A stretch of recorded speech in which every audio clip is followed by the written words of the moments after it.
Alright, Scott at OrganiLock again. It is October 21st, 2018. We're going to take a little different path into an informal update. We just had our first killing frost last night, so we brought in some of our troughs and plants we wanted to save through the winter. But what I want to show you out here first is, we talk about heating this place. So we'll talk a little bit about our other side of the business. We make these burners. That's a BB500. It's my middle range burner right here. It makes about 500,000 BTUs if you crank it up.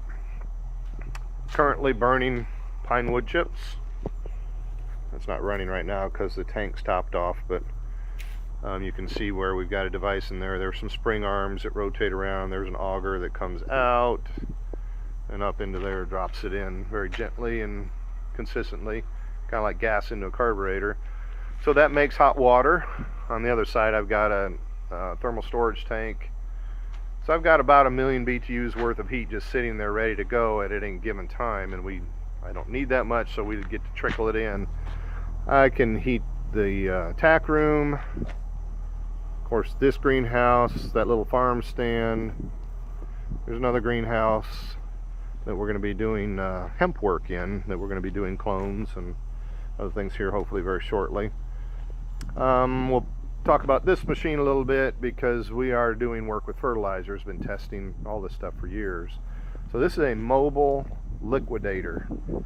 We can put 4,000 pounds of animal tissue in there. We put in some potassium. We heat it and stir it. It breaks down the tissue completely.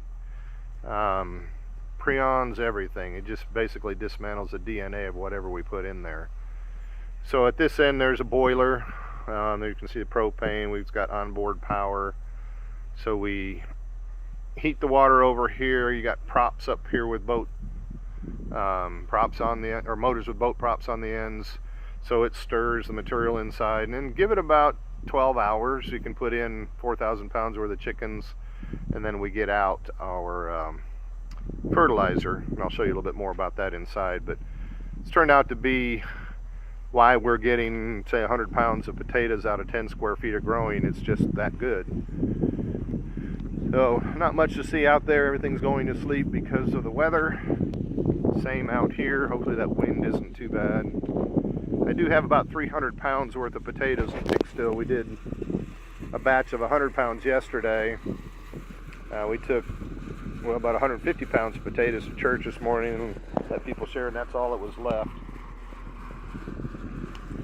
I'll take a quick look in here.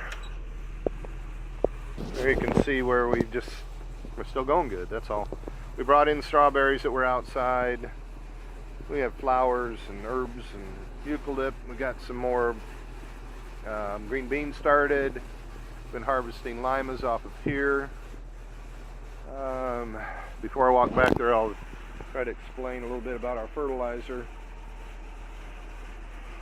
Not on the market yet, but in here is liquefied tissue. So you've got all the nutrients that come with the feathers and the blood, the guts, calcium from the bones, all that kind of stuff in there. It's rich in proteins and amino acids, and so the nitrogen is organic, meaning that it is a slow release. Bottom line is it just works really well. We've been running these peppers since, well gosh, I think we started them last December. We're getting peppers all summer long, and here it is almost November, and it's still just full of blossoms, peppers everywhere. I've filled up 2 of our Mexican restaurants in town. They don't know what to do with them because we're giving them too many. Peppers are still growing great. Again, green beans. These we put in just for the fun of it. And for those of you who don't know, banana trees will only flower once. We got a couple hands worth out of this one here. We're just waiting for them to turn yellow, and then you just cut it out because they will only produce one time. These other 2, that one, well actually it's the 3rd one now, but these other 2 big ones, they popped up earlier this year, and they're already taller than the old ones. So all that coming out of one of our jumbo troughs, just sitting above ground.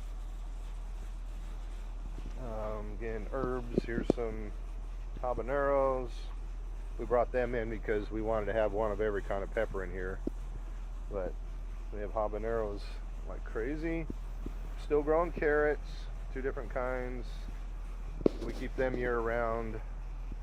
We trimmed this guy way back. It was up against the ceiling and poking out here, but this was actually planted last May. So anyhow, here we are. It's growing really well. The lemons, again, really good fruit size. To give you a perspective, they taste good. We've had a couple of them that have ripened.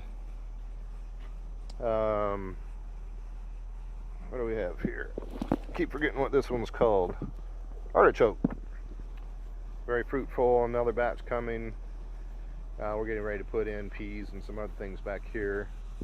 I know that plant looks kind of lazy, but it's been going all year and still giving us butternut squash. I don't know, just keeps giving. We have the tangerine guy here, being kind of crowded out by this fig here against that wall. You can see there's figs all over it for the 3rd harvest this year coming on. Over here we've got squash. These are Brussels. All sorts of herbs started here. Another one. I'd like to show you how this kind of stuff works. That was sitting outside, but because the frost coming, my wife and I just carry it in, bring it in. They're easy to move, very productive.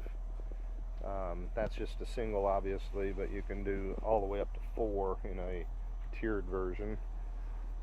Looks like I've got some plants that got hot this morning, but we're getting ready to plant in pots. We're going to do broccoli, cauliflower, and cabbage.